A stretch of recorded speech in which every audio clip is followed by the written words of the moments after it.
ওং নমঃ ভগবতে বাসুদেবায়।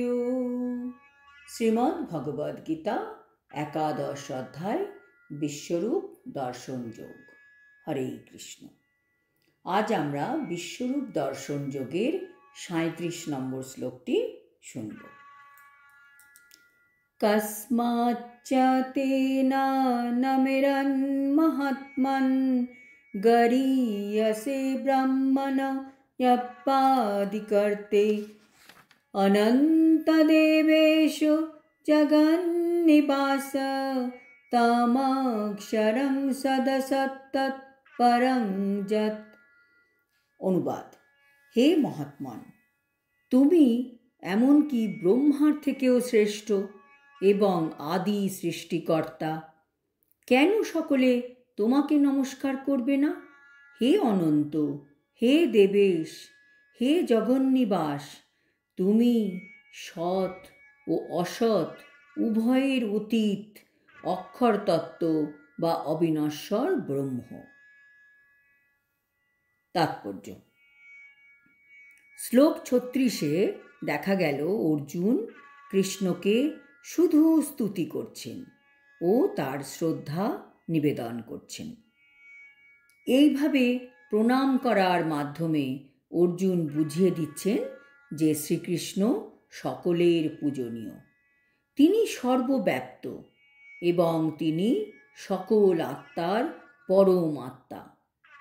অর্জুন শ্রীকৃষ্ণকে মহাত্মা বলে সম্বোধন করছেন, যার অর্থ তিনি সবচেয়ে মহৎ এবং তিনি অসীম। যারা ভগবদ গীতা পড়েনি তাদের পক্ষে ভগবান কৃষ্ণকে পরমেশ্বর বলে মনে করা একটু মুশকিল হতে পারে, কিন্তু যারা এই ভগবদ গীতা ভালোভাবে অধ্যয়ন করবে এবং উপলব্ধি করতে পারবে তাদের মধ্যে কোনোই সংশয় থাকবে না ভগবানকে পরম ঈশ্বর বলে ভাবতে। অনন্ত বলতে বোঝাচ্ছে যে এমন কিছুই নেই যা পরমেশ্বর ভগবানের শক্তির ও প্রভাবের অধীন নয়। আর দেবেশ কথাটির অর্থ তিনি সমস্ত দেবতাদের ঈশ নিয়ন্তা এবং তাদের সকলের ঊর্ধ্বে। তিনি সমগ্র বিশ্ব চরাচরের আশ্রয়। অর্জুন এটিও বুঝতে পেরেছিলেন যে সমস্ত সিদ্ধ মহাপুরুষ এবং শক্তিশালী দেবদেবীরা যে ভগবানকে তাদের সশ্রদ্ধ প্রণাম নিবেদন করছিলেন তা ছিল খুবই স্বাভাবিক, কারণ তার চেয়ে শ্রেষ্ঠ আর কেউ নেই। অর্জুন বিশেষভাবে উল্লেখ করেছেন যে শ্রীকৃষ্ণ ব্রহ্মার চেয়েও বড়, কারণ ব্রহ্মা তারই সৃষ্ট। ব্রহ্মার জন্ম হয় শ্রীকৃষ্ণের অংশপ্রকাশ গর্ভোদকশায়ী বিষ্ণুর নাভিপদ্ম থেকে উদ্গত কমলের মধ্যে।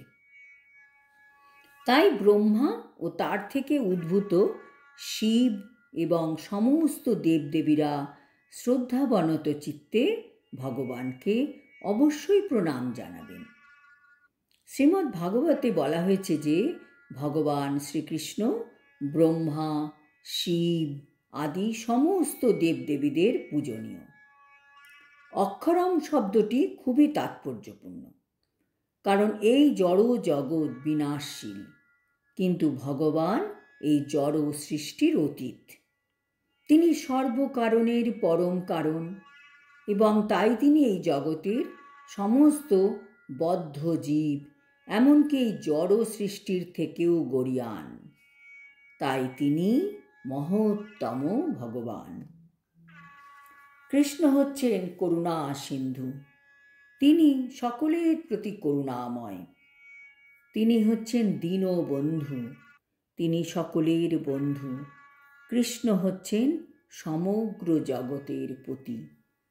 অর্জুন কত সুন্দর করে ভগবানের মহিমা কীর্তন করলেন। আজ এই পর্যন্ত। আগামী শ্লোকেও অর্জুন ভগবান কৃষ্ণের মহিমা কীর্তন করবেন এবং কিভাবে তিনি পরমেশ্বর ভগবানের স্তুতি করবেন তা আমরা জানতে পারব। হরি ওম তৎসৎ। হরে কৃষ্ণ।